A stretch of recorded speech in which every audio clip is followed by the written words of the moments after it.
Alright guys, so look at that. See that ball joint? You should not be able to ball joint, tie rod ends, anything. That needs to be replaced. I don't care, you know, you could put grease in there. That's just way too loose. That thing is from 1970 probably. It's from sometime. It ain't from no time soon, so that ball joint most definitely got to come out of there. Alright guys, so I had to go looking around. I figured last time I used it was right in this area and it was right on the floor. I need to clean up behind myself a lot of times. Alright, so with that,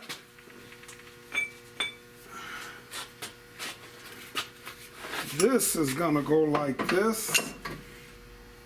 So this fits on here, guys. Like that, and it fits in there. And it's got a hole that the either tie rod in on the ball joint, not a screw, or the ball joint itself will come right through there. So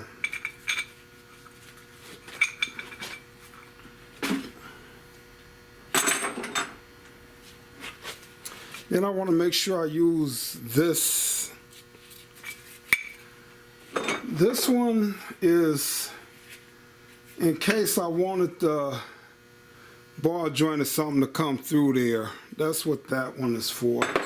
Like I probably could have put that on there to try to help press that out.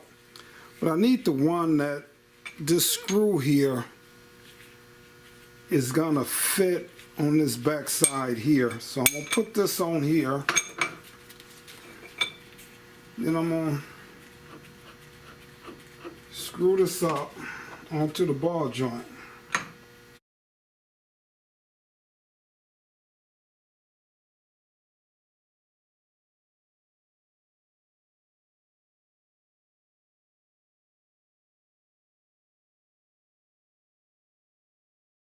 Alright, so I could take an impact wrench and do this,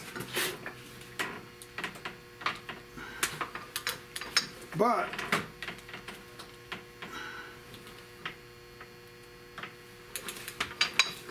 I want to just go slow here. And the thing is that I do that. It's good to clean the rust up around here too.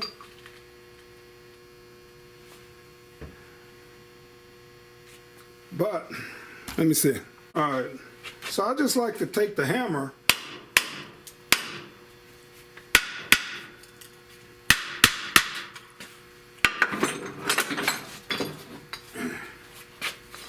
and just pop that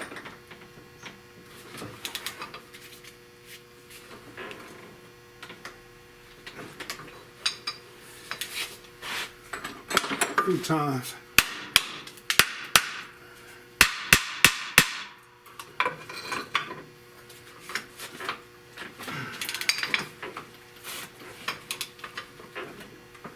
Put the pressure on there.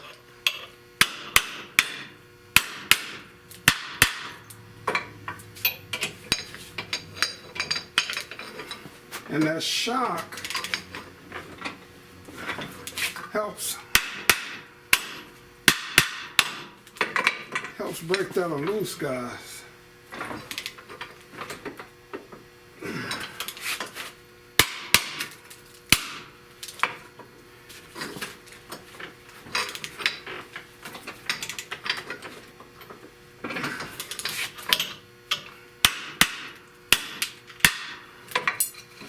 I don't know if you can hear that, but it's constantly popping loose there. You see, every time I do that, it loosens it up. And that stops me from bending anything.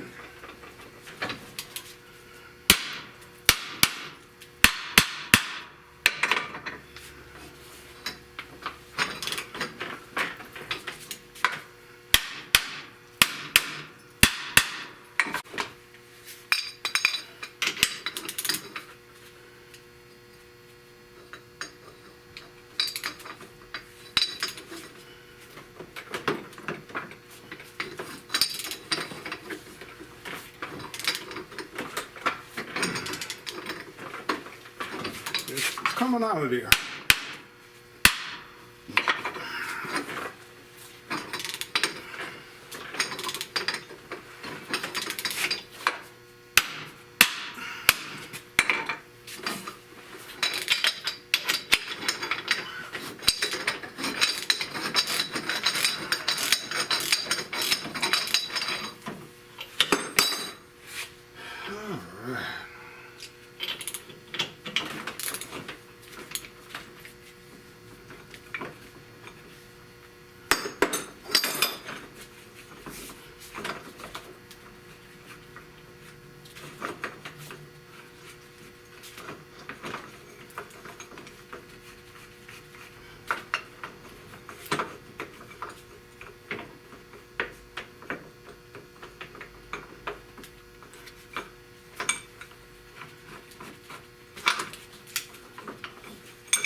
Alright, so now that ball joint is out of there, guys.